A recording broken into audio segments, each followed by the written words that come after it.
श्री सम्मेश शिखर जी सभी तीर्थों का सिरमौर, जहां आधुनिक व्यवस्थाओं की लंबी फेहरिस्त है, धार्मिक माहौल है और इसी तीर्थ की तलहटी में करीब 200 साल पुरानी एक संस्था है जो अब बदल रही है। जी हाँ, हम श्री दिगंबर जैन तेरहपंथी कोठी की बात कर रहे हैं, जिसकी व्यवस्थाओं को लेकर अक्सर सवाल उठा करते थे। जिस संस्था का प्रबंधन हमेशा सवालों की सुर्खियों में बना रहता था, लेकिन अब इस संस्था का मिजाज बदल रहा है, क्योंकि परंपरागत और सांस्कृतिक विरासत को संभालने की जिम्मेदारी श्री बंगाल, बिहार, उड़ीसा दिगंबर जैन तीर्थ क्षेत्र कमेटी की नवनिर्वाचित कमेटी के हाथों में इसकी कमान है और वह उन किंवदंतियों की परिभाषा बदलने का प्रयास कर रही है जिनकी वजह से अक्सर प्रबंधन को लेकर सवाल उठा करते थे।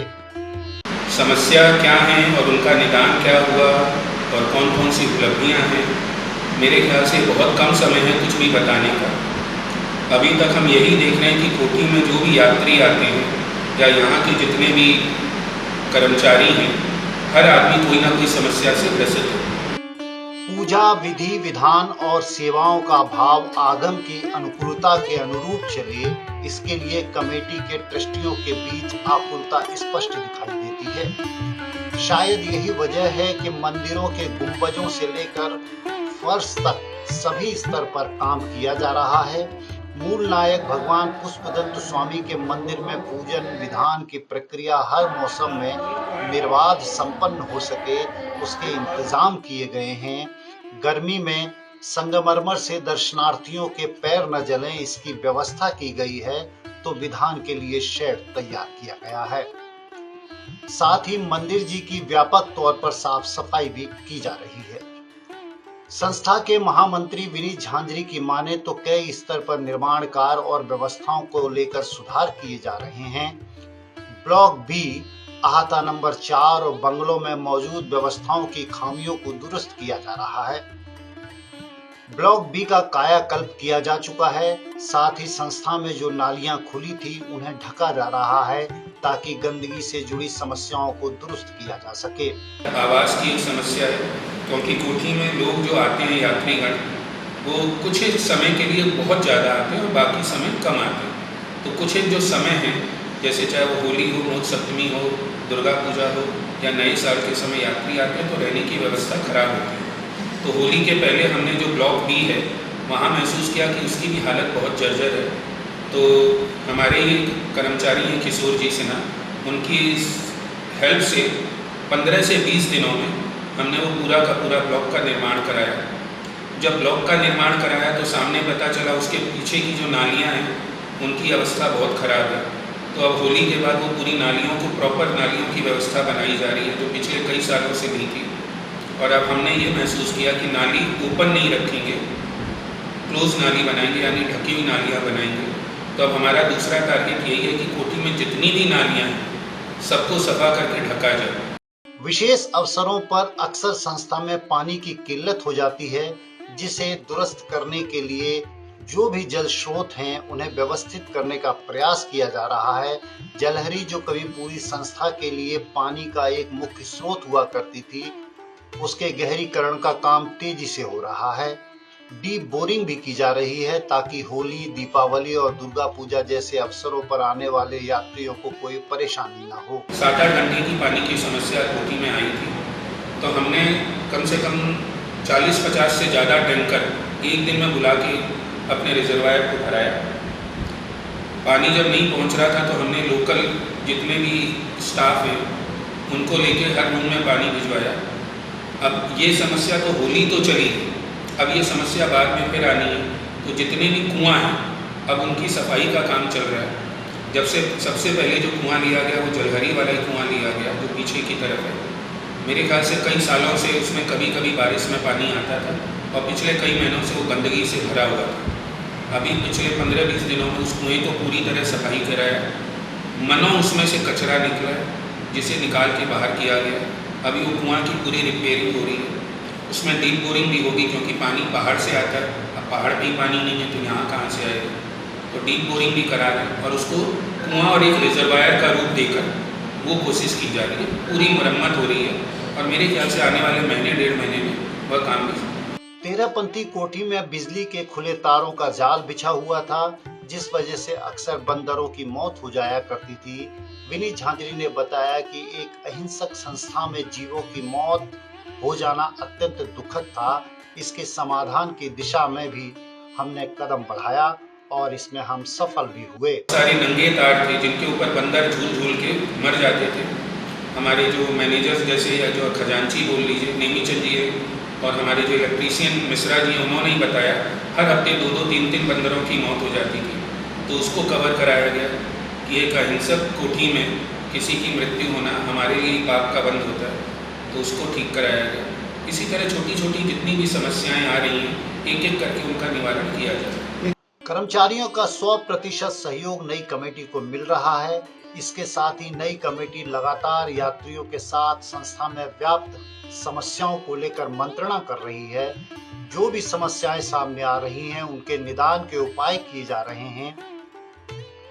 झांझरी मानते हैं कि कर्मचारियों के आवास की व्यवस्था है और पूर्व की कमेटी ने उनके आवास व्यवस्था को दुरुस्त करने का कमिटमेंट किया था, उसे पूरा करने का प्रयास किया जा रहा है।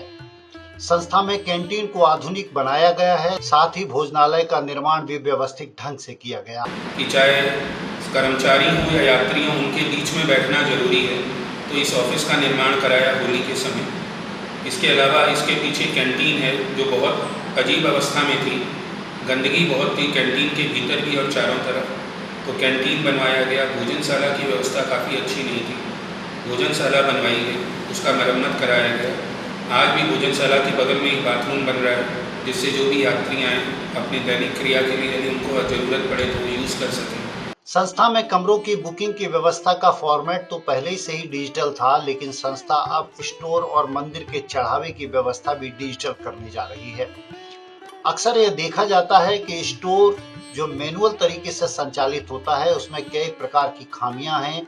कमरों की बुकिंग सॉफ्टवेयर के संबंध में उन्होंने कहा कि सॉफ्टवेयर काफी फ्रेंडली है। यदि आप बात करें कमरों का, आपने नाम बोला, यहाँ तकरीबन ABC गाजियाबाद भवन, हरियाणा भवन, फिर आपके पहाड़िया भवन 4 नंबर आता और मानस्तंभ के पास कमरों की व्यवस्था है और एक बंगलों में है। तो पूरी तरह कमरों का डिजिटाइजेशन नहीं हुआ, वो भी आधा पर्दा ही हुआ है। जहाँ तक है पहाड़िया भवन और बंगलों का ही कुछ हुआ, बाकी का भी उतना हो नहीं पाया। हमारा ये आने वाला ध्येय है कि केवल कमरों का ही नहीं, चाहे वो दान पत्र का हो, दान का हो, और एक हम बोलते हैं स्टोर जितना भी है, स्टोर भी 2 तरह के हैं, जिसे आपने गद्दे तकिए बोले उनका, और जो मंदिर में चढ़ावा आता है उसका, हर चीज़ की अकाउंटेबिलिटी हो।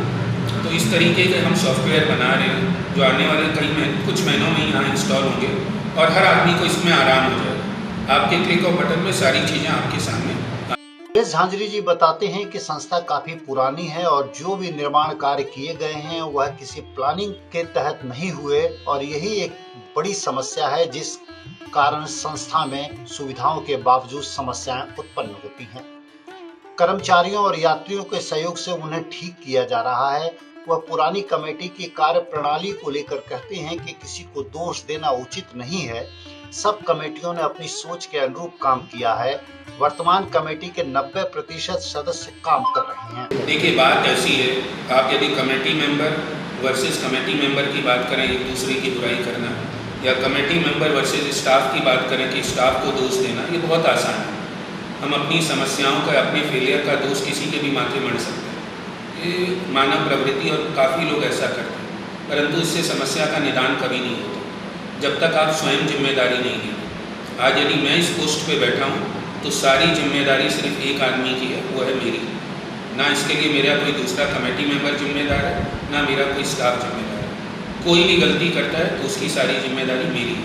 मैं इस ध्येय से चल रहा हूँ और मुझे यह अच्छा है कि जिस दिन से मैंने जिम्मेदारी ली, 90% कमेटी मेंबर और 100% स्टाफ मेरे सपोर्ट में, क्योंकि उनको भी लगता है कि हर बार पहले उनको दोष दिया जाता था, इस बार मैंने कोशिश किया, कमियां हर में होती हैं, यदि उन्होंने कुछ अच्छा किया है तो उनको दोष नहीं, हम उनको सम्मान दें। मेरा नज़रिया यही है कि आप सम्मान देंगे, लोग अपने बदलती व्यवस्था और नई कमेटी की संस्था के प्रति कर्मठता से आप उम्मीद कर सकते हैं कि संस्था आधुनिक व्यवस्थाओं के साथ परंपराओं के संरक्षण में भी अपनी भूमिका निभाएगी।